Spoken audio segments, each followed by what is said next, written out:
नमस्कार, मैं हूं प्रतीक्षा और आप देख रहे हैं न्यूज एक्सप्रेस। अमेरिका और ईरान के बीच लंबे समय से चल रहा तनाव आखिरकार अब एक बड़े मोड़ पर आ गया है। कई दिनों तक चली कूटनीतिक बातचीत के बाद दोनों देशों के बीच शांति समझौते पर सहमति बन गई है और इस सहमति की पुष्टि खुद डोनाल्ड ट्रंप ने की है।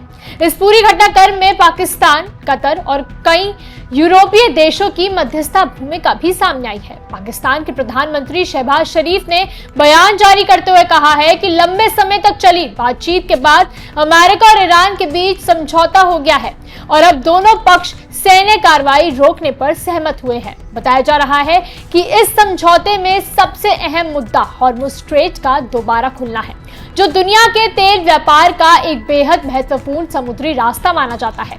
हॉर्मुज़ स्ट्रेट के बंद होने के दौरान वैश्विक तेल सप्लाई पर बड़ा असर पड़ा था और कच्चे तेल की कीमतें तेजी से ऊपर चली गई थी। इसी वजह से कई देशों में पेट्रोल, डीजल और एलपीजी के दाम भी बढ़ गए थे और महंगाई का दबाव महसूस किया जा रहा था। लेकिन अब जैसे ही इस समझौते की खबर सामने आई है, अंतर्राष्ट्रीय तेल बाजार में तुरंत असर दिखाई देने लग गया है।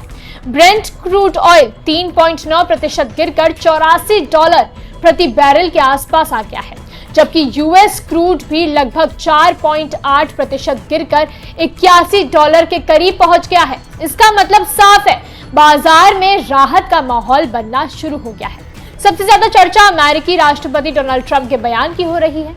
ट्रूथ सोशल पर उन्होंने पोस्ट करते हुए कहा कि ईरान के साथ समझौता पूरा हो चुका है और हॉर्मुज़ स्ट्रेट को बिना किसी रुकावट के खोल दिया जाएगा। उन्होंने ये भी कहा कि तेल की आवाजाही अब फिर से सामान्य रूप से शुरू होगी और दुनिया भर के जहाज बिना किसी बाधा के चल सकेंगे। ट्रंप के इस बयान के बाद ही तेल की कीमतों में बड़ी गिरावट दर्ज की गई। इस पूरे घटनाक्रम का सीधा असर आम लोगों की जेब पर पड़ने की उम्मीद है, क्योंकि जब कच्चा तेल सस्ता होता है तो पेट्रोल, डीजल और एलपीजी के दामों में भी गिरावट आने की संभावना बढ़ जाती है। अगर ये रुझान जारी रहता है तो आने वाले दिनों में ईंधन के दाम कम हो सकते हैं और महंगाई पर कुछ हद तक राहत मिल सकती है। हालांकि अभी इस समझौते को लेकर पूरी तरह स्पष्ट जानकारी सामने नहीं आई है। ईरान की तरफ से भी कहा गया है कि कुछ अहम मुद्दों पर अभी बातचीत जारी रहेगी और अगले 60 दिनों में अंतिम समझौते की दिशा में काम किया जाएगा। इसके साथ ही बताया जा रहा है कि इस समझौते के तहत हॉर्मुज़ स्ट्रेट को फिर से पूरी तरह खोलने और समुद्री व्यापार को सामान्य करने की प्रक्रिया शुरू की जाएगी।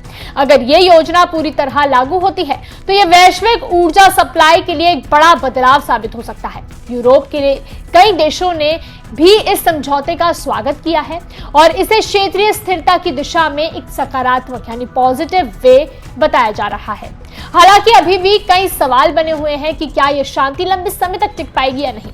फिलहाल बाजार की प्रतिक्रिया साफ है, कच्चे तेल की कीमतें नीचे आ रही हैं और अगर यही स्थिति बनी रहती है तो आने वाले दिनों में पेट्रोल, डीजल और एलपीजी के दामों में गिरावट देखने को मिल सकती है। आपको ये वीडियो कैसी लगी हमें कमेंट करके जरूर बताएं और इसको लाइक और शेयर करना ना भूलें। नमस्कार।